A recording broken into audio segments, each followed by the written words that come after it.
क्या आपको पता है, अगर किसी व्यक्ति की चमड़ी में कोई प्रॉब्लम आ जाए और उसको ट्रांसप्लांट करना हो, तो वह अपने सगे भाई की अगर चमड़ी ट्रांसप्लांट कराना चाहे तो एक्सेप्ट नहीं करेगा उसका शरीर। लेकिन अगर एक ही अंडे यानी एक ही अंडे से जन्मे दो जुड़वा बच्चों की स्किन का आपस में ट्रांसप्लांट हो जाता है, वो शरीर एक्सेप्ट कर लेता है यह समझकर कि यह उसी की चमड़ी है। ये केवल एक भ्रांति नहीं है, ये रिसर्चेज में पाया गया है कि इस प्रकार की व्यवस्थाएं शरीर स्वीकार कर रहा है। क्यों? कोई तो कारण होगा। जितना समुद्र में नमक का अनुपात है उतना ही नमक का अनुपात हमारे शरीर में है, और जितना समुद्र में पानी है उतना ही हमारे शरीर में है।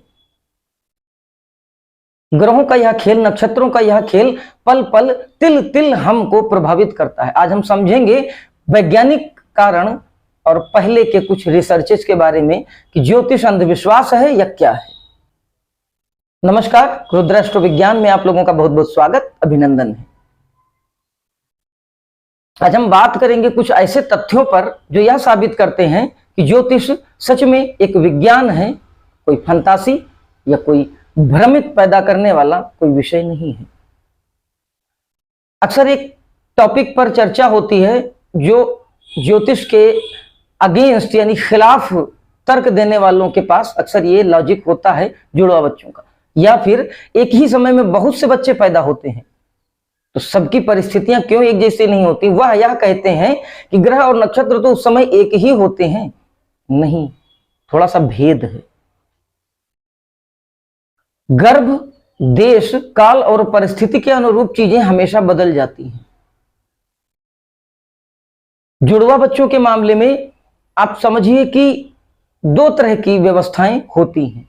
एक तो एक ही अंडे से पैदा हुए दो जुड़वा बच्चे, और दूसरा दो अलग अलग अंडों से पैदा हुए दो जुड़वा बच्चे। दोनों में बहुत भेद होगा। एक ही अंडे से जन्म लेने वाले दो जुड़वा बच्चे बिल्कुल एक समान व्यवहार करने वाले होंगे। उन दोनों को अगर कहीं आप अलग अलग भी किसी तरह से पालिए, फिर भी दोनों का आईक्यू लेवल लगभग एक जैसा होगा, उनके अंदर की सेंसिटिविटी एक जैसी होगी। उस समय जो नक्षत्रों का और जो ग्रहों का जो प्रभाव पड़ रहा होगा दोनों पर एक समान पड़ेगा, दोनों का व्यवहार एक समान होगा, स्वभाव एक समान होगा, बीमारियों के प्रति उनके अंदर की जो प्रतिरोधकता है वह एक समान होगी। और अभी जैसा कि बताया गया कि अगर किसी की चमड़ी का ट्रांसप्लांट कराया जाए तो खुद उसी शरीर यानी जो व्यक्ति बीमार है जिसकी चमड़ी का ट्रांसप्लांट कराना है, उसी के शरीर की चमड़ी को उसी दूसरी जगह पे स्थापित किया जाता है।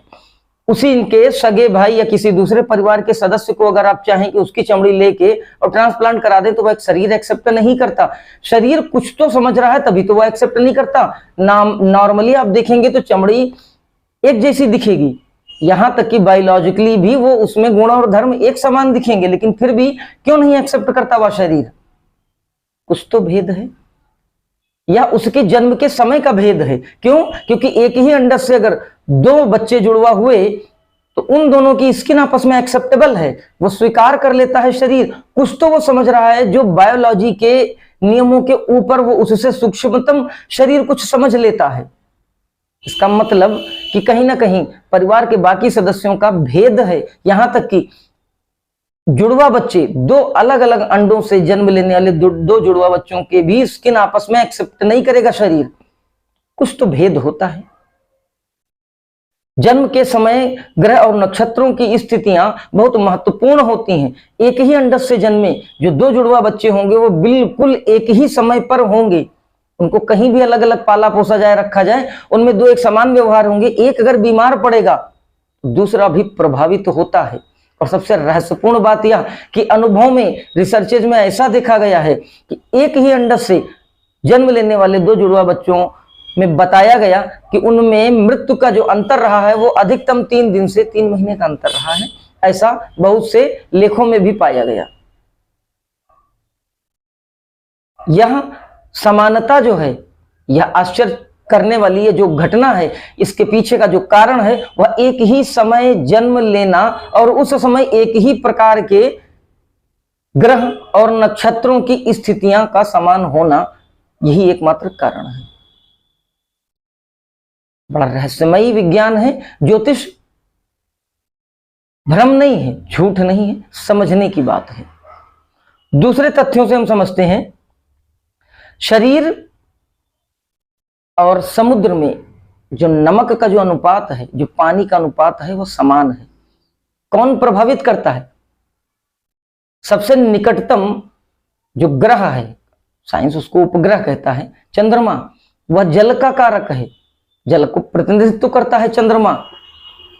तो जब वह हमारे समुद्र में पानी को प्रभावित करता है, खींचता है, और उसी के प्रभाव से, उसकी ग्रेविटी से वह बढ़ता है और उसके बाद फिर पानी घट सकता है, तो क्या हमारे शरीर के उस जल के तत्व को चंद्रमा प्रभावित नहीं करता होगा?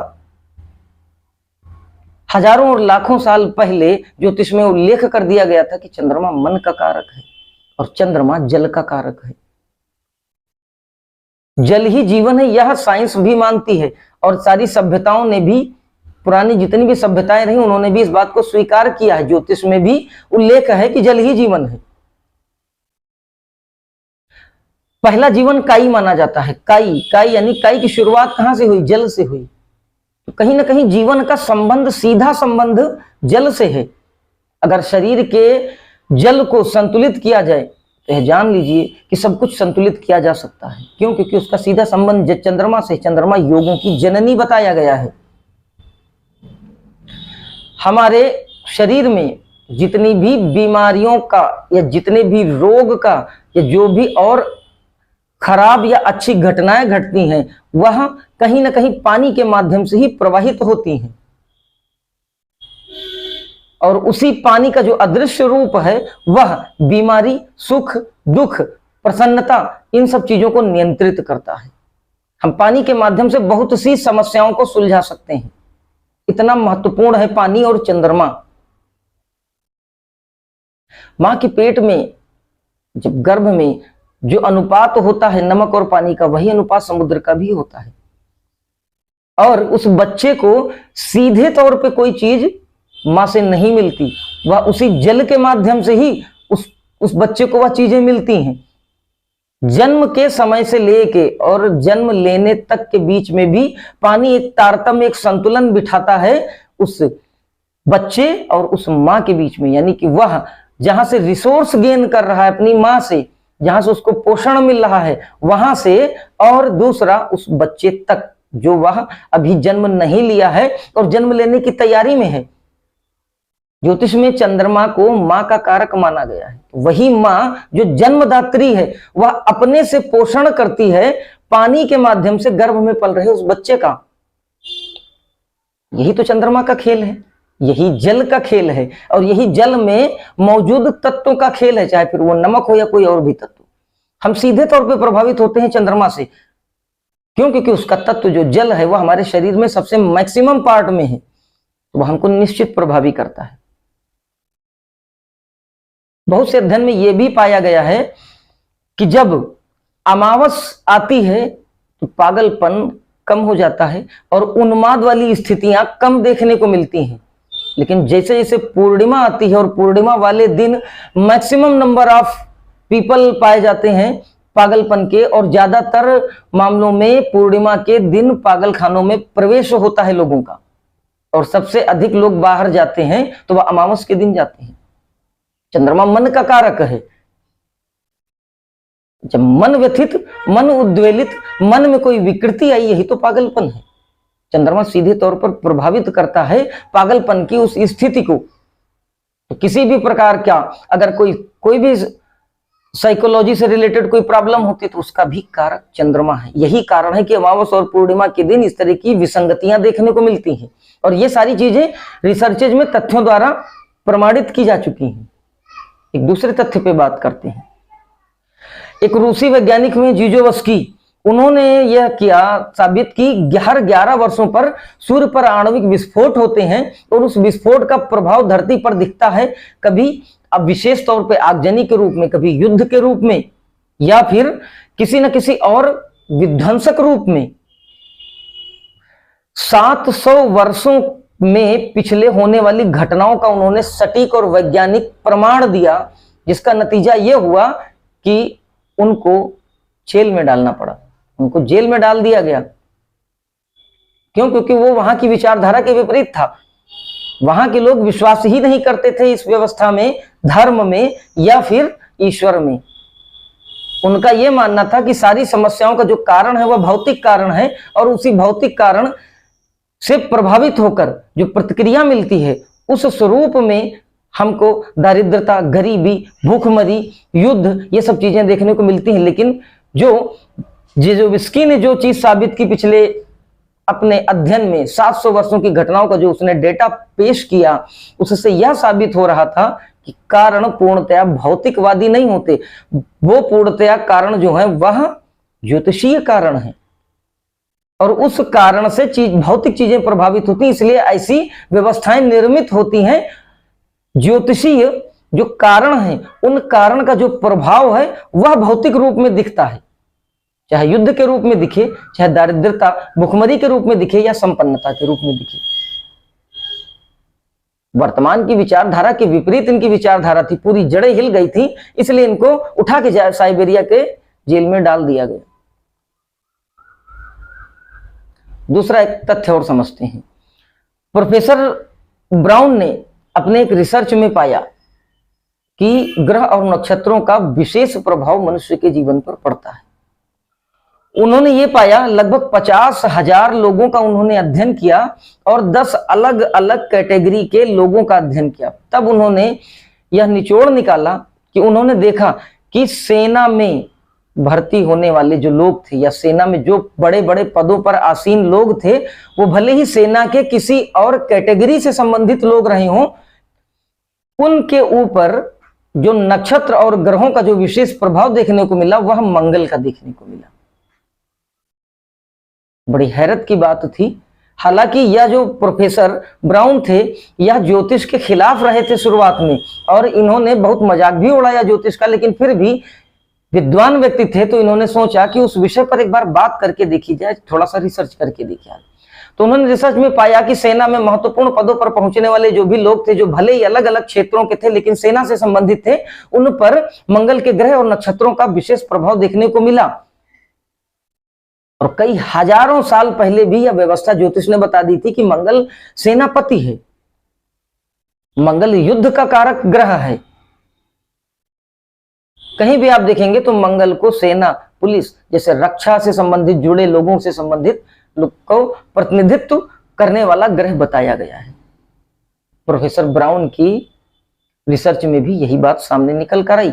उन्होंने यह भी देखा कि 50,000 लोगों का जो उन्होंने रिसर्च किया उसमें अलग अलग फील्ड के लोग थे। उन्होंने ये देखा कि जो व्यक्ति कैलकुलेटिव ब्रेन का होता है, या कैलकुलेशंस या किसी गणितीय मामलों में बहुत ऊंचाइयां छूता है, उस पर किसी एक विशेष ग्रह का प्रभाव पड़ता है, बुध का।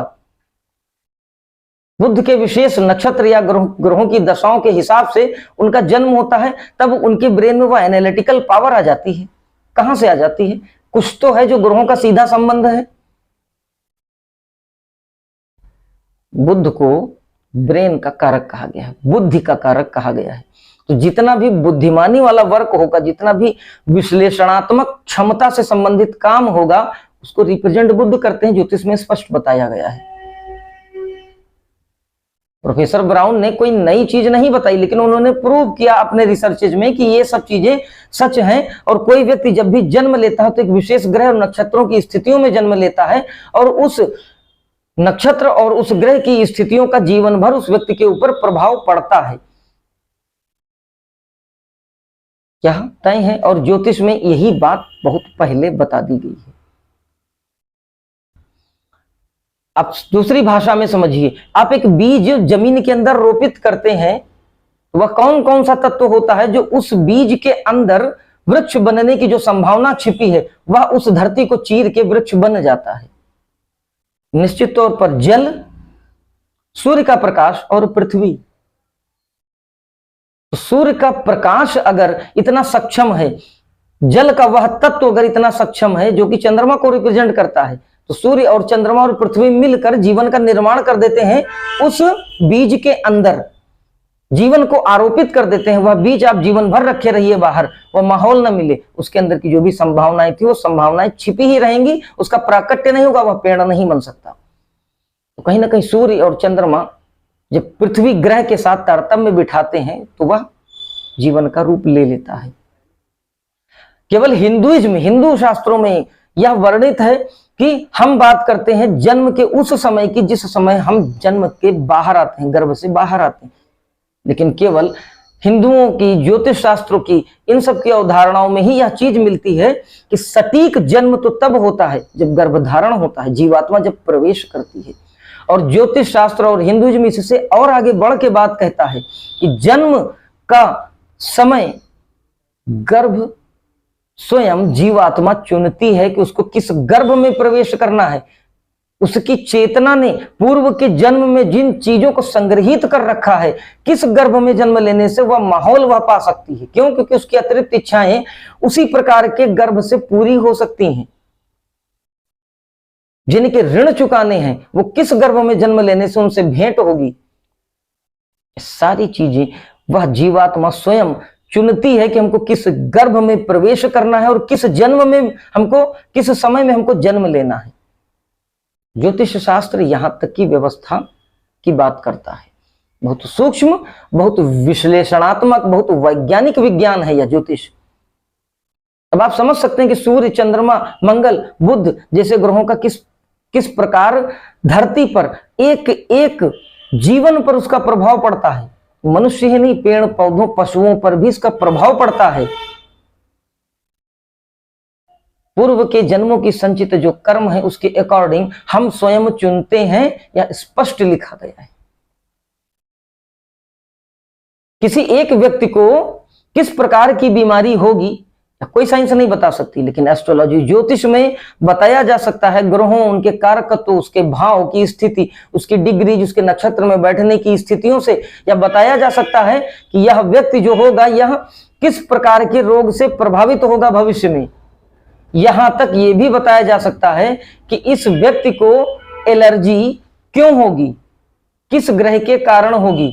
आप आईईजी नामक जांच कराएंगे तो विज्ञान आपको, ज्योतिष, मेडिकल साइंस आपको यह बताएगी कि इस प्रकार के पदार्थों से आपको एलर्जी हो सकती है, ऑलमोस्ट, लगभग।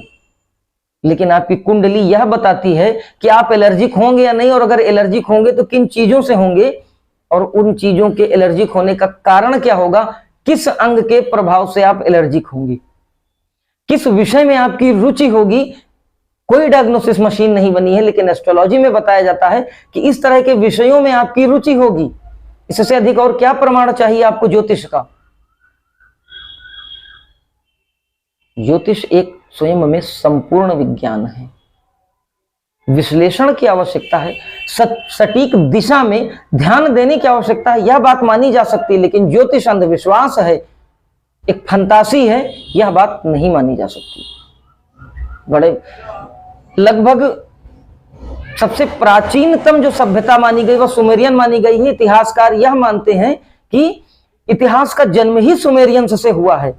वह लोग भी यह विश्वास करते थे, 700-700 फीट ऊंचे मचान बनाते थे, और मचान बनाकर उस पर वह ग्रह और नक्षत्रों की गणना करते थे। उनको पता था कि ग्रह और नक्षत्रों का जो प्रभाव है वह मनुष्यों पर निश्चित पड़ता है। सुमेरियंस को भी जो जानकारी हुई है वह भारतीयों से सुमेरियंस को ज्योतिष की जानकारी हुई। यहां तक कि ज्योतिष में जो न्यूमेरोलॉजी है वही न्यूमेरोलॉजी आगे चलकर बाकी जगह फैली, और अंक ज्योतिष से ही निकले। गणित का जन्म ज्योतिष से हुआ है। थोड़ा सा सटीक विश्लेषण की जरूरत है, लेकिन ज्योतिष स्वयं में संपूर्ण विज्ञान है और प्रत्येक समस्या का समाधान है। हमने जिस प्रकार का कर्म किया है, जिस प्रकार का हम जन्म जी कर आए हैं पिछले जन्म में, उसी प्रकार का हम गर्भ स्वयं चुनते हैं, उसी प्रकार का हम समय चुनते हैं। और सटीक फल कथन के लिए हमारे यहां तक व्यवस्था हुई कि गर्भ धारण का समय स्त्री और पुरुष निर्धारित करते थे कि जन्म की उस समय क्या स्थितियां हमको चाहिए, उस हिसाब से वह अपने गर्भधारण का समय चुनते थे कि इस समय हम इस प्रकार की व्यवस्था को हम करेंगे अगर, तो इस समय इस तरीके के ग्रह और नक्षत्रों की सुंदर स्थितियां हुई हैं तो हमें संतान भी उसी प्रकार की उत्पन्न होगी। समझे, जाने, बिना जाने समझे, बिना विश्लेषण करें, ज्योतिष के ऊपर प्रश्न चिन्ह ना लगाएं। थोड़ा सा जाने समझें, फिर आपको अगर लगता है कि गलत है तो आप जरूर किसी योग्य व्यक्ति से संपर्क करें, उनसे अपना प्रश्न करें। फिर भी आप संतुष्ट अगर नहीं होते हैं तो उसके आगे मैं कुछ नहीं कह सकता। इन्हीं विचारों के साथ इस वीडियो को यहीं विराम देता हूं। अगले वीडियो में फिर आपसे भेंट होगी किसी बहुत महत्वपूर्ण विषय पर, किसी बहुत महत्वपूर्ण जानकारी के साथ। तब तक के लिए जय महाकाल।